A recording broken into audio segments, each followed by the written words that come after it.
Hi, ಹೆಂಗದಿರಿ ಎಲ್ಲರೂ? ನಾನಂತೂ ಭಾರಿ ಇದ್ದೀನಿ. ಇವತ್ತು ಸೋಮವಾರ ಇತ್ತು, ಅಮಾವಾಸ್ಯೆ ಆದಮೇಲೆ ಬಂದಿರೋ ಫಸ್ಟ್ ಸೋಮವಾರ. ಸೊ ಹಂಗಾಗಿ ನಮ್ಮ ಮನ್ಯಾಗ ಗುಡಿಗೆ ಹೋಗೋಣ ಅಂತ ಹೇಳ್ರು. ಒಂಥರ ಟೆಂಪಲ್ ರನ್ನು ಅನ್ಬೋದು, ಯಾಕಂದ್ರೆ ಒಂದೇ ದಿನದೊಳಗೆ 4 ಗುಡಿಗೆ ಹೋದ್ವಿ. ಫಸ್ಟ್ ನಾವು ಬಂದಿದ್ದ ಕಿಳಿಗಾಂವ್ ಬಸವನ್ಗೆ ಬೆಳಿಗ್ಗೆ ಬೇಗ ಬಂದಿದ್ವಿ. ಸೊ ಇನ್ನೂ ಪೂಜೆ ಸ್ಟಾರ್ಟ್ ಇತ್ತು.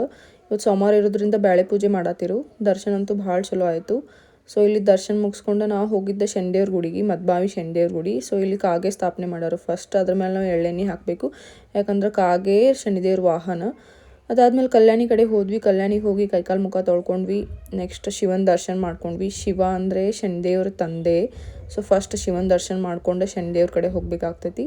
ಸೊ ಶನಿದೇವ್ರ ದರ್ಶನ ಮಾಡ್ಕೊಂಡ್ವಿ. ಅಲ್ಲಿ ಎಲ್ಲ ನವಗ್ರಹಗಳನ್ನ ಒಂದೇ ಕಡೆ ಸ್ಥಾಪನೆ ಮಾಡ್ಯಾರು. ಸೊ ಅದ್ರ ದರ್ಶನ ಮಾಡ್ಕೊಂಡು ನಾವು ನೆಕ್ಸ್ಟ್ ಹೋಗಿದ್ದ ಮಂಗಸೂಳಿ ಮಲ್ಲಯ್ಯನ ಗುಡಿ. ಇಲ್ಲಿ ಬಂದು ದರ್ಶನ ಮಾಡ್ಕೊಂಡ್ವಿ. ಇಲ್ಲಿ ಗರ್ಭಗುಡಿ ಒಳಗಿಂದ ವಿಡಿಯೋ ಮಾಡ್ಬೇಕಂದ್ರೆ ಅವ್ರು ಹೇಳಿದ್ರು ಫೋನ್ ಕ್ಯಾಮ್ರಾ ಏನೂ ಅಲಾವಿಲ್ಲ ಅಂತ ಹೇಳಿ. ಸೊ ಹಂಗಾಗಿ ಹೊರಗಿಂದ ಅಷ್ಟೇ ವಿಡಿಯೋ ಮಾಡ್ಕೊಂಡು ಪ್ರದಕ್ಷಿಣೆ ಹಾಕಿ ನಾ ಮತ್ತು ಮಮ್ಮಿ ಸ್ವಲ್ಪ ಕೂತಿದ್ವಿ. ಅದಾದಮೇಲೆ ನಾವು ಹೋಗಿದ್ದ ಯಡೂರು ಗುಡಿಗೆ. ಯಡೂರು ವೀರಭದ್ರೇಶ್ವರ ಗುಡಿ. ಯಡೂರು ಆ್ಯಕ್ಚುಲಿ ಬಂದು ನಮ್ಮ ಮನೆ ದೇವರು. ಇಲ್ಲಿ ಬಂದು ದರ್ಶನ ಭಾಳ ಚಲೋ ಆಯಿತು. ಮನಸ್ಸಿಗೆ ಒಂಥರ ನೆಮ್ಮದಿ ಸಿಕ್ತು. ಇದಾದ್ಮೇಲೆ ನಾವು ಹೋಗಿದ್ದ ಕಾಳಿಕಾ ದೇವಿಗೆ. ಯಡೂರೊಳಗನೆ 2 ಗುಡಿ ಅದಾವು, ಒಂದು ವೀರಭದ್ರೇಶ್ವರಿಂದ, ಇನ್ನೊಂದು ಕಾಳಿಕಾ ದೇವಿದ. ಕಾಳಿಕಾ ದೇವಿದು ಭಾಳ ಚಲೋ ದರ್ಶನ ಆಯಿತು. ಕಾಳಿಕಾ ದೇವಿ ಅಂದರೆ ಆ್ಯಕ್ಚುಲಿ ನಂಗೆ ಭಾಳ ಇಷ್ಟ.